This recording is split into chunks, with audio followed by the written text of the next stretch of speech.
decido seguirle a Él. Muchísimas gracias por continuar con nosotros. Bueno, estamos viendo la última consideración del Sermón de la Montaña en la serie Un Sermón para toda la vida.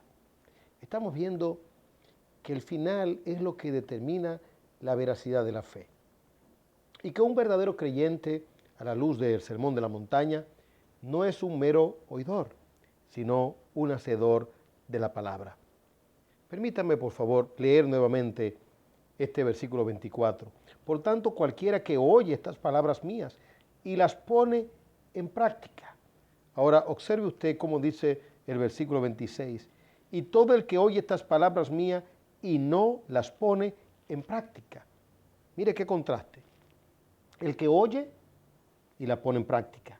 El que no oye y no la pone en práctica. Sí, dos tipos de personas, dos tipos de creyentes. Los que oyen y ponen en práctica la palabra de Dios. Los que oyen y no ponen en práctica la palabra de Dios. ¿Y cómo lo sabemos? Por los resultados. ¿Los resultados en el proceso? Sí, ¿por qué no? ¿Por qué no? Si una persona se llama cristiana y vive de fracaso en fracaso, en el sentido espiritual y hasta en el sentido humano, porque dice la palabra de Dios, 7 veces cae el justo y vuelve a levantarse, y dice la palabra de Dios, no he visto justo desamparado, no he visto justo desamparado, ni que mendigue pan, ni su simiente mendigando pan. En otras palabras, el Hijo de Dios es victorioso y Pablo dijo, somos más que vencedores por medio de aquel que nos amó, y también dijo, todo lo puedo en Cristo que me fortalece, y esa es la historia de todo verdadero Hijo de Dios, de todo verdadero creyente. Pero no es solamente el proceso, como ya se ha dicho, es el final. He peleado la buena batalla, he acabado la carrera, y usted conoce lo que dice Pablo en la segunda carta al joven pastor Timoteo. Me está reservada la corona de la vida, y no solamente a mí, sino a todos aquellos que esperan la venida del Señor. Es decir, que hay victoria, hay victoria. Pero mire usted, esto que muestra el Sermón de la Montaña y el Señor Jesucristo, pues también Santiago lo expresó en su maravillosa epístola. Por favor, si usted tiene una Biblia, ábrala, y si tiene su celular inteligente, pues conéctelo y lea conmigo lo que dice la verdad de Dios. Hacedores de la palabra. Dice así el texto sagrado. Leo. Porque si alguno es oidor de la palabra, versículo 23 del capítulo 1, y no hacedor, es semejante a un hombre que mira su rostro natural en un espejo. Pero en el versículo 22 es importante destacar esto. Dice Santiago, sed hacedores de la palabra y no solamente oidores que se engañan a sí mismos. Maravilloso. Santiago está ampliando lo que dijo el divino Salvador, Jesucristo. Dice, cuando tú eres un oidor y no un hacedor, entonces eres un hipócrita. Pero ese acto de hipocresía o esa vida hipócrita comienza consigo mismo o con uno mismo o con la misma persona. Dice que se engañan a sí mismos. Sed hacedores de la palabra y no solamente oidores que se engañan a sí mismos. Hay personas dentro del campamento cristiano que viven una vida infundada. ¿Qué significa esto? Bueno, tienen el rótulo de cristiano o de cristiana. Sin embargo, en el aspecto operativo, funcional, no aplican las verdades de Dios. Y eso lo vemos a diario. En República Dominicana, y esto debe saberlo el mundo, el porcentaje de llamados cristianos ha aumentado de manera significativa. Hay una cantidad enorme de jueces que son cristianos. Y ahora no estoy diciendo cristianos desde el punto de vista de la religión oficial o de la religión convencional o de la religión papista, sino personas que están visitando iglesias llamadas cristianas evangélicas. Es decir, que predican o se entienden que predican todo el consejo de Dios.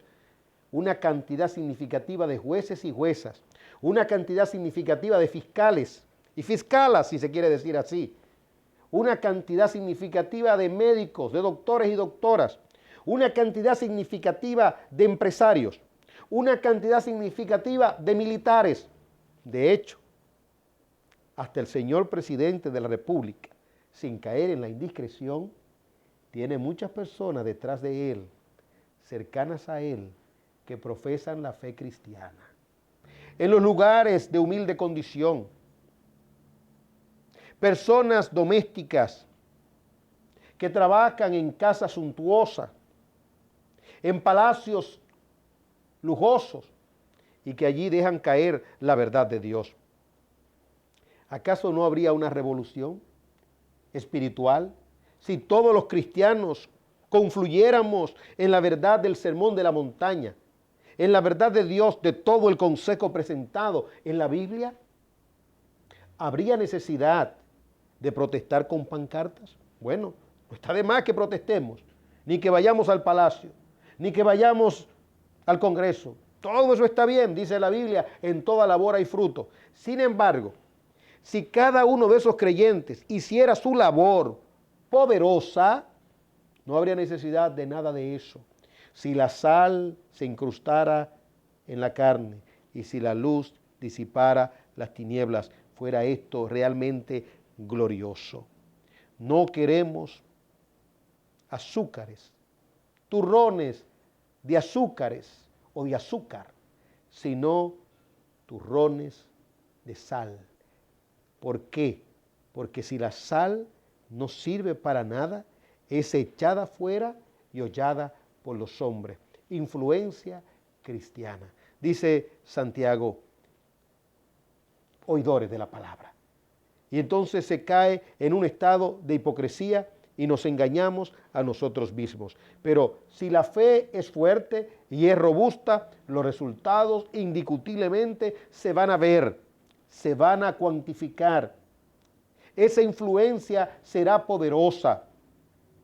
No solamente cuando levantamos las manos en el templo, no solamente cuando hay una adoración exquisita. De paso, la adoración puede ser donde quiera que hubiesen 2 o 3 personas. No tiene que haber sonidos de calidad. Eso engaña muchas veces. Usted puede tener un sonido, un ultrasonido, y usted cree que está en la gloria. Pregunte usted por qué los artistas del mundo alquilan equipos sofisticados. Puede ser que no tengan ningún tipo de unción mundana, en el sentido de que hagan tilín, porque no tienen esa capacidad artística, pero cuando vienen esas luces, esos rayos de luces, de láseres, si se puede decir así, cuando vienen ese humo que sale, ese ambiente de aire acondicionado, ese sonido sofisticado, la gente se siente extasiada, es una droga, es una especie de estimulante y a veces hasta de sedante, de neutralizante, de algo que embrusca, que contagia. Y esto puede estar pasando también dentro del pueblo de Dios. Levantamos las manos y hasta lloramos y creemos que somos espirituales por eso, pero no es ahí que está el asunto. Todo eso es legítimo, podría ser bueno, aunque muy peligroso, porque podríamos llegar a pensar que la unción está en las luces, en el alto sonido, en las voces bonitas, en las voces afinadas, en los coros afinados, cuando la unción está en la persona del Espíritu Santo. Dice el Salmo 63, en tierra seca y árida, donde no hay agua para ver tu poder y tu gloria, así como te he mirado en el santuario.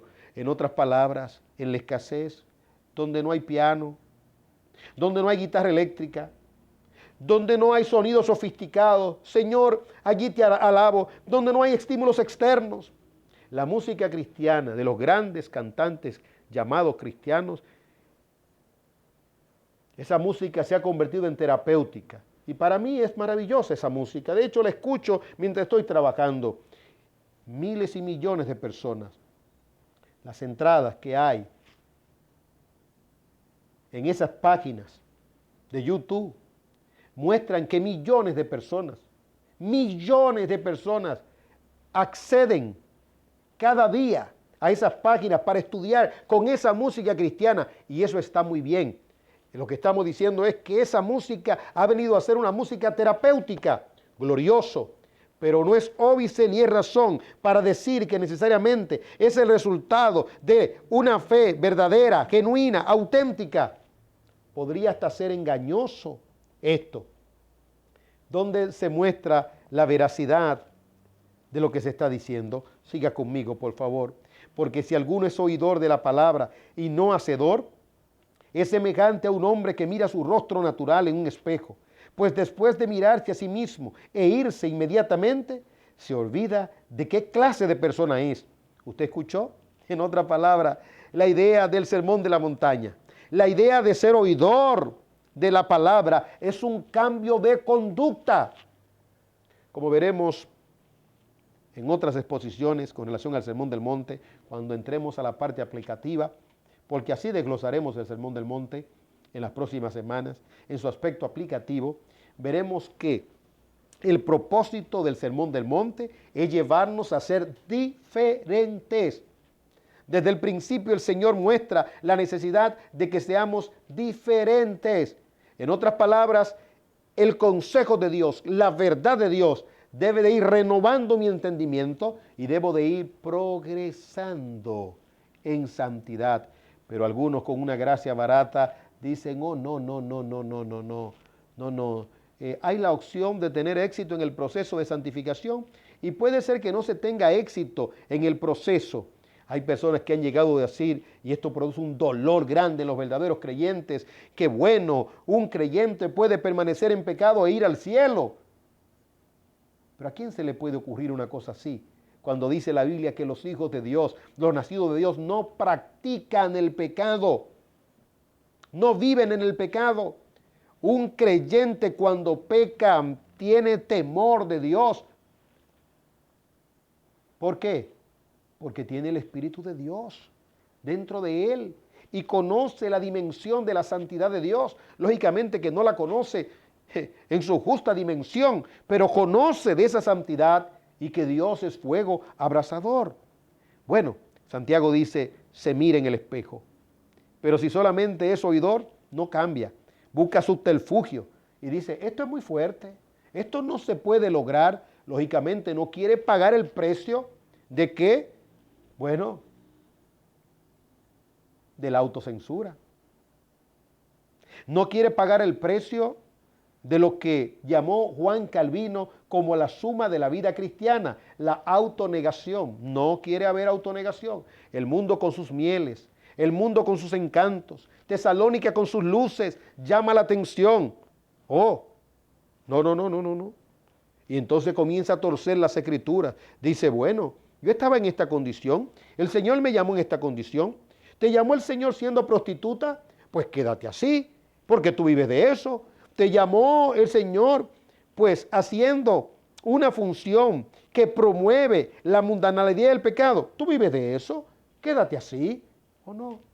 No.